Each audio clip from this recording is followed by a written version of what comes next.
Item number 8, public hearings. And notices have been published, posted, and mailed. We're going to hold a public hearing, adopt a resolution adopting the initial study negative declaration in compliance with the California Environmental Quality Act, CEQA, and adopt a resolution adopting the 2009-2014 General Plan Housing Element. Staff, please. Is this on? Yeah. Honorable Mayor, members of the City Council, good evening. The purpose of this item is to consider approval of the 2009-2014 Housing Element Update and the associated environmental review, the negative declaration. As you know, staff has been working on the Housing Element Update for the past year or so, and the Housing Element is one of 7 elements of the general plan. It must be updated and certified by the State Housing and Community Development Department, that's HCD, periodically. San Bruno's last housing element was adopted in 2003. The housing element update required environmental review, and an initial study was prepared which found no significant impacts associated with this project, and therefore a negative declaration was prepared, which is typical for housing elements. The housing element is consistent with the recently adopted general plan and the environmental impact report for the general plan, and appropriate zoning exists for the properties on the housing sites inventory to meet the city's regional fair share of housing allocation. The negative declaration was circulated for a 30-day public comment period that ended on February 21st. There were no public comments. However, 2 agencies provided comments, that was CCAG and the Department of Transportation.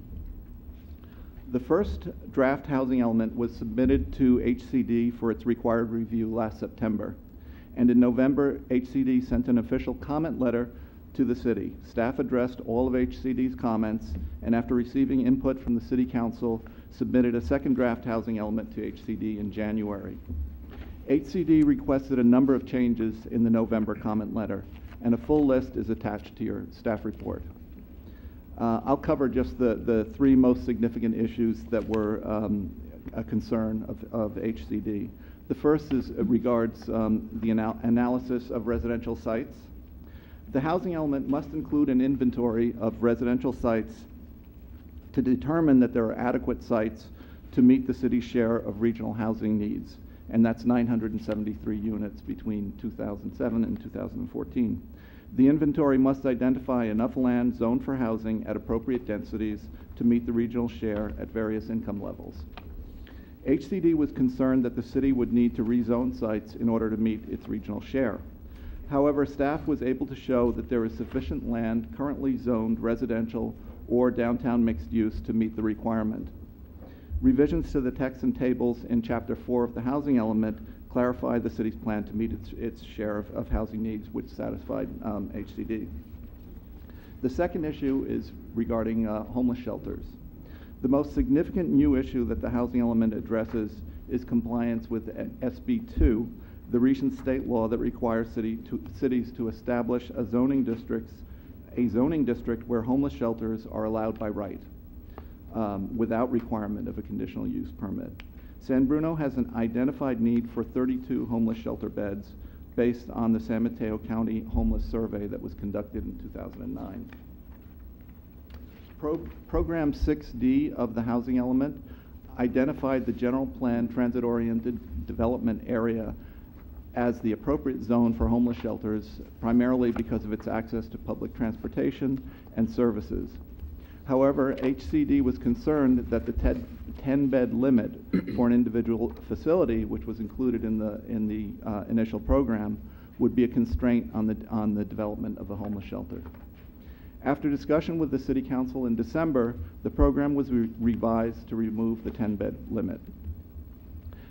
However, the element also states that the city will consult with homeless service providers, such as the Peninsula Clergy Network, to develop appropriate and reasonable standards for homeless shelters as part of the zoning code update. And the City Council will have more opportunities to consider this issue. The third issue regards the Transit Corridors Plan. HCD asked for clarification of Program 2B which addresses the city's efforts to prepare the Transit Corridors Plan. HCD recommended adding language that describes the process to change Ordinance 1284 to increase building height limits. HCD felt this was necessary because redevelopment of the transit corridors into mixed-use areas with residential uses consistent with the recently adopted San Bruno 2025 General Plan is a major initiative in the housing element. Staff added a section to Program 2B explaining that if the Transit Corridors Plan is approved and if it includes a recommendation to increase height limits, the city would need to bring the plan before the voters as a ballot measure. On February 16th, the city received a letter from HCD stating that the housing element meets all of the statutory requirements and that San Bruno will be in compliance with state law once the element is adopted by the City Council and resubmitted to HCD. In the letter, HCD commended San Bruno for adopting the general plan update, which includes land use classifications for transit-oriented development and multi-use residential focus along El Camino Real to promote compact infill and mixed-use development near transit. On March 2nd, the Planning Commission reviewed the housing element and the negative declaration, and they recommended that the City Council approve the update. Finally, the new housing element and additional tables, which are in your packet, will also serve as the city's annual progress report on the housing element, which is required by state law. And the next step in this process is if the City Council approves the housing element, staff will resubmit it to HCD for certification. And that concludes my presentation. Any questions for Mark? All right. Just real quick through the chair. You already mentioned about outreach and working with the homeless shelter providers in order to establish what bed capacity may be necessary in order to survive. Obviously, the state is telling us 10 doesn't work, though obviously we know in St. Bruno's, even though it is at a church and there's some separate funding, that currently does exist. So I'd like us to continue to do exactly what you are outlining, and then I don't know if once that is determined if we want to incorporate that into the zoning or not. Yes, we will want to incorporate it into the zoning because the state law requires that within 1 year that we establish the zone, so that we revise the zone code to include the overlay for homeless shelters. Thank you. All right. Ken? To the chair, one of the things that HCD wanted was this inventory of sites, and I found it very interesting to see all what staff came up with. And how do those sites get promoted? How do they, how do developers see this? How does staff sort of encourage, development and try to get this housing element in compliance? I think it's very timely that this is happening in conjunction with the Transit Corridors Plan. And most of the sites are along El Camino Real or in the downtown or San Bruno Avenue. And as part of the Transit Corridors Plan, when we get close to adoption, we are going to be doing a public outreach to market specific sites. And as you know, the Transit Corridors Plan also has opportunity sites and catalytic sites, which they've done actually quite a bit of work in analyzing what would be possible to build there and done 3D conceptual drawings and so forth. Okay. Thank you. All right, this is a public hearing. Would any member of the public like to speak on this matter? If we do close the public hearing, will be precluded from discussing this anymore. Motion? Move to close public hearing? Second. Motion and second on the question. All those in favor? Aye. Okay. What is your pleasure?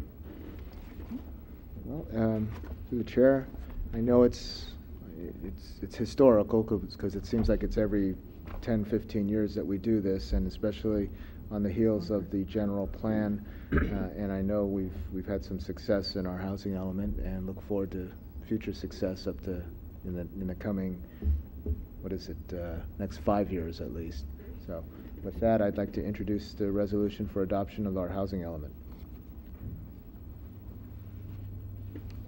Councilmember Ibarra. Aye. Councilmember Salazar. Aye.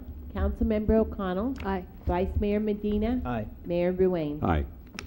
We're going to skip to number 11, which is the report given by our Citizens Crime Prevention Committee, and Carol Campbell will give the report, followed by a few words with Sonia Zagari.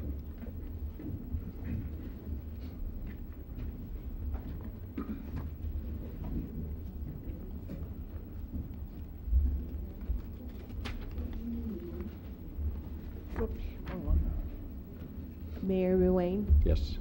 There were 2 resolutions under the public hearing. Okay. Then we'll do one more. Reopen item number 8. Would you like to introduce the second I'll resolution? introduce the second So resolution. the first resolution that was adopted was for the initial study negative declaration. The second resolution is for adopting the 2009 through 14 general plan. Okay. Mr. Mayor, I'm sorry for this confusion, but I believe that your action just now adopted the resolution approving the housing element itself. Right. What I would recommend is that you do that action over again, because the second resolution should actually be done first, and that is the resolution adopting the environmental document, and that needs to be done prior to your action to approve the housing element itself. Okay. Would someone like to introduce that second resolution first? And you did it so well, why don't you start over again? Ken? It's this one, initial study, negative declaration. Okay. The neg deck first. Mhm. To adopt I'd like to introduce a resolution to adopt the initial study and negative declaration. Councilmember Ibera. Aye. Councilmember Salazar. Aye. Councilmember O'Connell. Aye. Vice Mayor Medina. Aye. Mayor Ruane. Aye. Now I'd like to introduce a resolution to adopt the 2009-2014 general plan housing element. Councilmember Ibera. Aye. Councilmember Salazar. Aye. Councilmember O'Connell. Aye. Vice Mayor Medina. Aye. Mayor Ruane. Aye. So are we legal? Okay.